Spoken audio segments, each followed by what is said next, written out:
그때 예수님께서 티로와 시돈 지방으로 물러가셨다.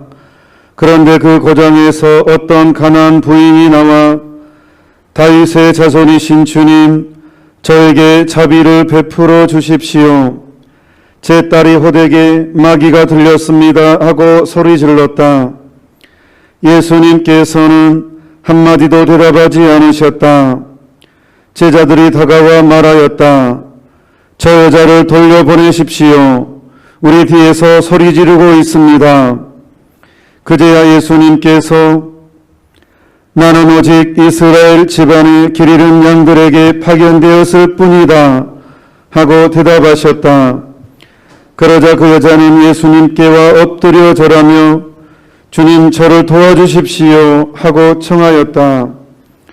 예수님께서는 자녀들의 빵을 집어 강아지들에게 던져주는 것은 좋지 않다 하고 말씀하셨다. 그러자 그 여자가 주님, 그렇습니다. 그러나 강아지들도 주인의 상에서 떨어지는 부스러기를 먹습니다 하고 말하였다. 그때 예수님께서 그 여자에게 말씀하셨다. 아, 여인아, 내 믿음이 참으로 크구나. 내가 바라는 대로 될 것이다. 바로 그 시간에 그 여자의 딸이 나왔다. 주님의 말씀입니다. 그리스도님 찬미합니다. 강론에 앞서 파우스티나 수녀님 일기 나눔에 앞서 좋은 소식 하나 그래도 알려드리겠습니다. 토요일마다 저와 여러분이 함께 CNBS 특집 방송으로, 특집 방송입니다. 토요일마다 10시에 거룩한 묵주기도 묵상을 가지고 묵주기도 하잖아요. 이게 동정마리아의 묵주기도의 정신에 따른, 교황님 교서에 따른 묵주기도가 얼마나 맛있는 기도인지, 얼마나 위대한 기도인지를 느끼게 해주는 묵주기도 해설집이잖아요. 읽고 1시간 정도 걸리잖아요. 근데 도서출판 나다에서, 이제 도서출판 나다가 서울 소재집니다. 근데 거기에서 또한 서울 소재지니까 정식으로 다시 새롭게 출판 허가, 그러니까 교회 인가 신청을 했어요. 근데 이번에도 역시 아주 빠르게 어제 공식적으로 서울대교구 인가를 받았습니다. 이 책이 축하해 주십시오. 묵주기도 책자가 서울대교구 인가를 어제로 공식적으로 받았습니다. 그래서 좀 더 이제 물론 그렇지 않아도 뭐 저는 개인적으로는 뭐 확신했지만 그래도 교회의 공식 인가를 받은 것에 또 다른 의미가 있는 것 같습니다. 진심으로 여러분들 기도 덕분입니다. 진심으로 감사드립니다. 그러니까 이것도 주님 당신이시군요도 이제 인가를 서울대교구 인가를 받았고, 거룩한 묵주기도 묵상도 이제 서울대교구 인가를 받았습니다. 개인적으로 추가적으로 이 묵주기도 묵상, 아니 주님 당신이시군요는 제가 그냥 고등학생 때 예수님을 체험했던 그 체험이 지금도 잊혀지지 않고 제 사제직을 지배하고 있거든요. 그래서 우리가 기부운동 하고 있는데, 그, 교회 안에서 가장 상처받는 그룹이 있어요. 사무장. 제가 보겠을 때는 교회 안에 종사자 중에서 가장 상처받는 그룹, 상처를 쉽게 받을 수 있는 그룹, 받는 그룹이 아니라 받을 수 있는 그룹이 사무장, 본당 사무장인데, 혹시 이제 기부운동 한 권, 여러분 본당 사무장을 위해서 한다 그러면 저희야 택배비가 많이 나가거든요. 한 사람씩 가기 때문에. 하지만 제가 일일이 다 보내면 저도 힘들고, 그래서 택배비는 나라에서 책임지고, 그래서 여러분들 각각 본당 사무장한테 겹치면 아마 이제 나다에서 전화해서 이미 봉헌됐다고 말할 것 같습니다. 그래서 혹시 여러분 본당 사무장에게 한 권, 책 한 권 봉헌하고 싶다면 봉헌해주면 아주 좋겠다고 생각을 합니다. 아울러 제가 한 달 전인가 미혼모의 집 생명운동, 제가 차별금지법을 제가 반대하는 이유는 생명을 죽이자는 것이 아니라 진짜로 생명을 살리자는 것입니다. 하느님께서 창조하신 생명의 목적대로 그게 바로 인간 행복의 지름길이거든요. 인간은 하느님의 뜻을 할 때 그때 가장 완벽한 행복이 실현됩니다. 그렇기 때문에 차별금지법은 생명을 살리자는 것이지 절대로 생명을 처벌하자는 게 절대로 아닙니다. 그런 차원에서 저는 또 다른 행위로 제가 이건 옛날부터 꿈꿔왔던 보좌신부 때부터 꿈꿔왔던 저의 소명처럼 느껴졌던 건데 그게 바로 미혼모의 집이었습니다. 또 사연도 있고 그런 차원에서 저는 개인적으로도 근데 드디어 이제 미혼모의 집을 위해서 집을 한 채를 구입했습니다.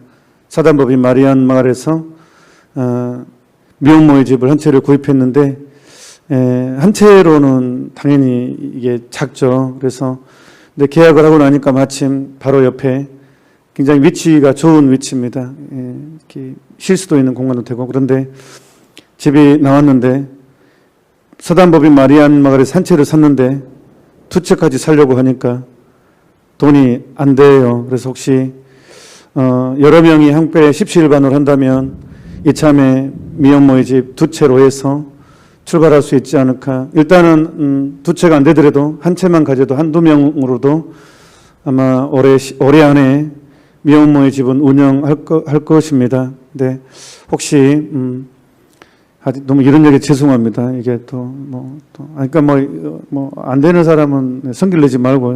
그냥 할 수 있는 사람만 해서 성당도 지어야 되고 제 일이 많습니다. 비약골피장님 성당도 지어야 되고 성당도요 리모델링 하려고 했는데 이게 또 설계사 불러서 이렇게 짜보니까 이게 또 복잡하네요. 법이 내지는 또 다시 해야 되고 설계사는 차라리 신축이 훨씬 낫다고 그래서 이거 제가 다시 또 대주교님께 보고서를 다시 작성해서 리모델링으로 갈지 신축으로 갈지는 아직 이게 좀 다시 또 논의 중입니다. 그런데 아마 이 신축이 훨씬 낫다고 지금 이 상태에서 리모델링은 각도 안 나오고 너무 법이 새롭게 법이 바뀌어서 고생들어 하고 돈도 더 들지 않을까 그래서 지금 이거는 좀 고민 중에 있습니다. 하지만 신축하면 이것도 모금운동 해야 됩니다. 하여튼 미혼모의 집과 성전 건축은 똑같이 성전 건축이 더 중요하지만 미혼모 집도 상당히 생명을 살리는 것이기 때문에 중요합니다. 아무튼 집은 하나는 법인에서 구했고 하나를 더 구했으면 거기에 구하려고 하는 집이 좀 다락도 있고 미사도 좀 가능한 공간이 있더라고요. 그래서 하나를 더 구했으면 합니다. 주님께서 또 여러분들을 통해서 또 도와줄 거라고 저는 믿습니다. 오늘 수녀님 일기는 몇 페이지냐 그러면 209페이지 290이랑 봅시다. 290이랑 수녀님 일기 290이랑 어느 날 나는 막 돼지를 도망하려 하는 어떤 사람을 보았다. 나는 그 영혼이 구원될 수 있도록 나에게 가장 큰 고통을 보내달라고 주님께 청했다. 참 수녀님의 영성이 어느 정도인지 그냥 단면으로 나옵니다. 그냥 수녀님이 환실 어떤 영적인 영감으로 어떤 사람이 정말 중요한 사람이었던 모양이에요. 차마 말로는 못하고. 그래서 그 사람이 대죄를 지으려고 하는 것을 느껴요. 그래서 그 영혼이 구원될 수 있도록 하느님 주님께 청하면 나에게 가장 큰 고통을 달라고. 그러자 갑자기 내 머리에 가시관이 무서운 고통을 느꼈다. 이 고통은 상당히 오래 지속되었고 그 사람은 하느님의 은총 안에 머무게 되었다. 그러니까 이 수녀님의 체험을 보면 착한 사람들의 눈물, 착한 사람들의 고통은 세상을 속죄하는 효과가 있다는 게 바로 증명이 됩니다. 가난한 사람들, 착한 사람들의 눈물은 고통은 분명히 죄인들의 회개에 도움되고 세상을 변화시킨다는 것입니다. 오 저희 예수님, 거룩하게 된다는 것이 얼마나 쉬운 일인지 모릅니다. 와, 하느님을 체험한 사람 특징 같아. 우리는 너무 힘들 것 같은데. 필요한 것이라고는 단지 약간의 착한 의지만 있으면 됩니다. 이건 또 우리한테 위로가 됩니다. 필요한 것은 단지 약간의 착한 의지만 있답니다. 약간의 착한 의지.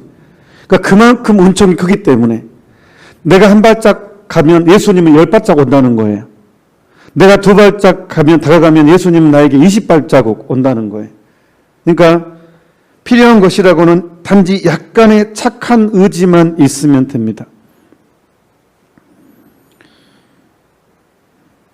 만일 예수님께서 영혼 안에 약간의 착한 뜻이 있는 것을 보시면,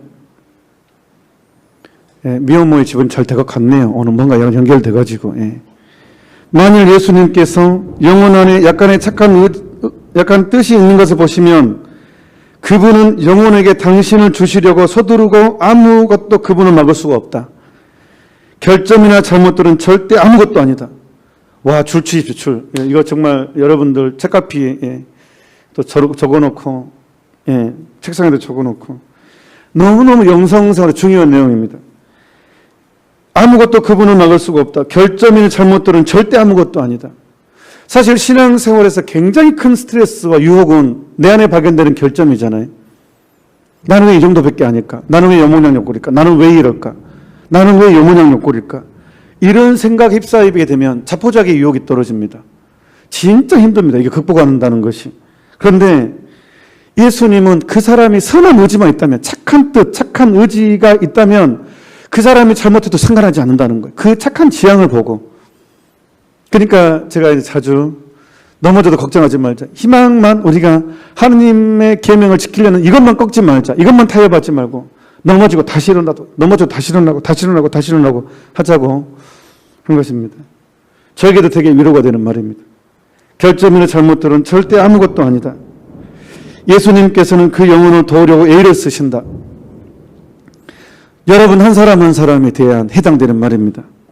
만일에 그 영혼이 하느님께로부터는 이 은총에 충실하기만 하면 그 영혼은 가능한 한 빨리 피조물이 이 세상에서 도달할 수 있는 가장 높은 거룩함에 도달할 수 있다.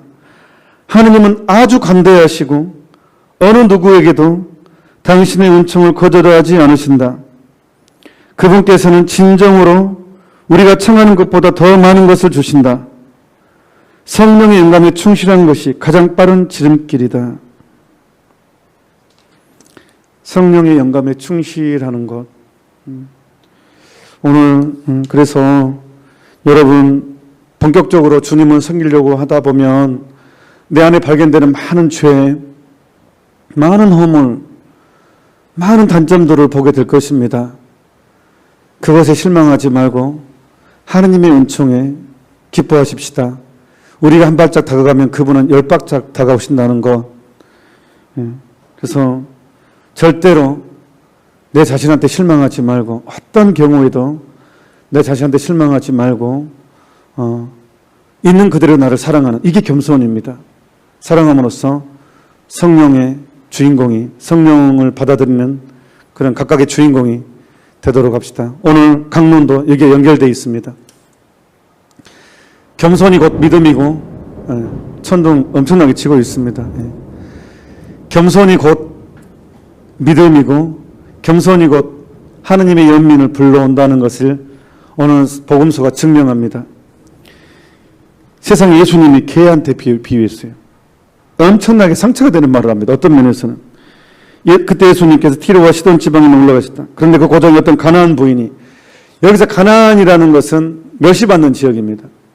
지역마다 약간 천대하는 게 있잖아요. 옛날에 조선시대에는 뭐 백정라는 말, 그 다음에 또 무슨 또 천대받는 외국인이 사는 마을을 또 천대했고, 또 상인들 천대했고, 또 우리는 또 각 지역색이 있어서 전라도 쪽 약간 싫어하는 그런 문화 누가 만들고 있고, 또 정치인을 이용하기도 하고, 지역 감정을 조장하기도 하고.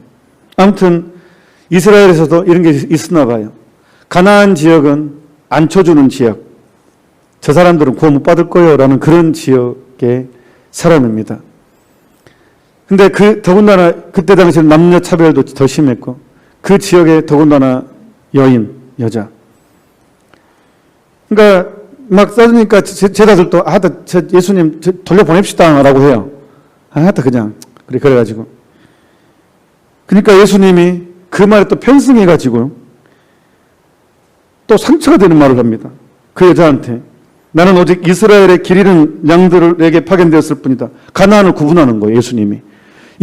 예수님까지도 이제 이 양반은 그냥 이스라엘은 말을 하지 말든가, 나 좀 바쁘다, 그러든지, 그렇게 말하면 좀 나았을 것인데, 가나안을 딱 구분하는 말을 합니다.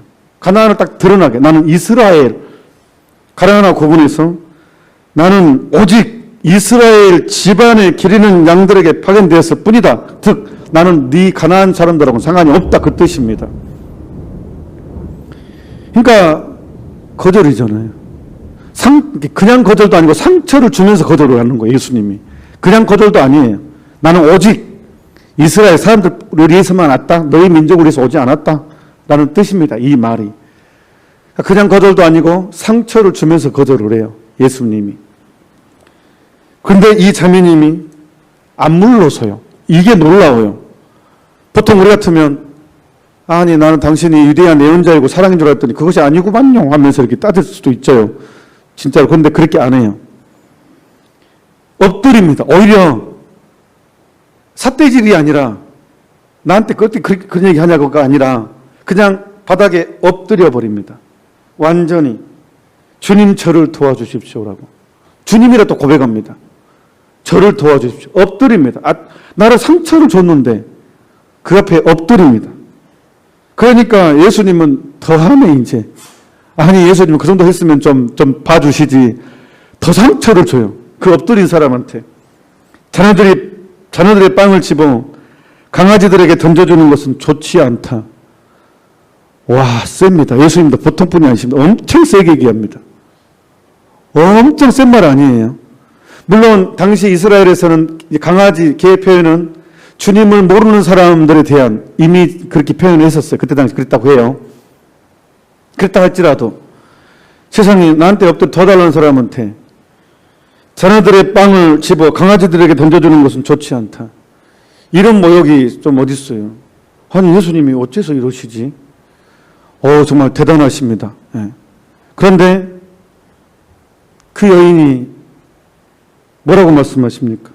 주님 그렇습니다. 기가 막힌 말을 합니다. 주님 그렇습니다. 그러나 강아지들도 주인의 상에서 떨어지는 부스러기를 먹습니다. 그렇습니다. 강아지입니다. 우리 가나안 민족들은 주님도 고백 못하고 알아보지도 못하는 그런 민족입니다. 강아지들도 주인의 상에서 떨어지는 부스러기를 먹습니다.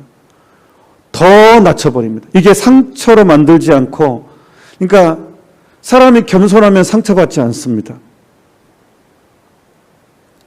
이 사람이 겸손하면 상처를 안 받는 것보다 덜 받습니다. 안 받을 수도 있고. 완전히 겸손하면. 예, 완전히 겸손하면. 그래서 예수님이 감동을 받습니다. 이 여인아, 여인아, 이제 감탄사까지 표현합니다. 예수님은 너무 이제 이게 감동이 됐습니다. 일주일 피로가 확 풀려버립니다. 이 여인의 고백, 이 겸손함 때문에. 여인아, 내 믿음이 참으로 크구나. 내 믿음이 크구나도 아니에요. 감탄사가 2번 들어갑니다. 이 여인아, 내 믿음이 참으로 크구나. 그러니까 여기서 우리가 알 수 있는 것은 이 믿음이라는 것은 겸손해서 만들어진다는 거예요. 나는 왜 믿음이 없는가? 겸손하지 않아서예요, 사실은. 진실을 말하자면. 그러니까 믿음은 참된 겸손 안에서 형성되고 완성됩니다. 믿음이라는 것은. 교만하면 끝입니다. 천사가 교만해서 막이 됐잖아요. 그만큼 교만은 무서운 것입니다. 그만큼 여러분들이 우리가 알고 있는 것보다 훨씬 더 무서운 게 교만입니다. 근데 예수님은 이 겸손한 여인에게, 더군다나 가난한 여인입니다. 내 믿음이 참으로 크구나. 내가 바라는 대로 될 것이다. 이 여인의 이 겸손은 딸을 치유시켰습니다. 이 여인은 세상 마칠 때까지 겸손의 모범으로 제시될 것입니다. 상처받지 않았습니다. 그 상처를 더 큰 총으로 만들어버렸습니다. 이 여인은 상처를 더 큰 총으로 만든 가난한 여인입니다. 우리는 살면서 정말 많은 상처를 받습니다. 하루에도 정말 여러 번 받을 수 있습니다. 상처를. 그거 기억하면 힘들어서 못 삽니다. 진짜 못 삽니다. 힘들어서. 중요한 것은 그 상처 안에 예수님을 만나는 것입니다. 모든 상처 안에서 예수님을 만나는 것입니다. 그러면 그 상처는 나도 모르는 사이에, 내가 알거나 모르는 사이에 디딤돌이 됩니다. 그리고 그 상처 때문에 나는 다른 사람을 치유하게 되고 내 영혼의 치유뿐만 아니라 다른 사람의 치유까지 내 상처로 하게 될 것입니다. 그래서 오늘 파수나 스님 일기와 오늘 복음은 희한하게 우연의 일치, 맞추려고 하지는 않았거든요. 근데 우연히 맞아 떨어진 것 같습니다. 그래서 우리가 받는 모욕, 우리가 받는 억울함, 우리가 받는 상처를 하느님께서 쓰고 계십니다. 잠시 묵상합시다. 아멘.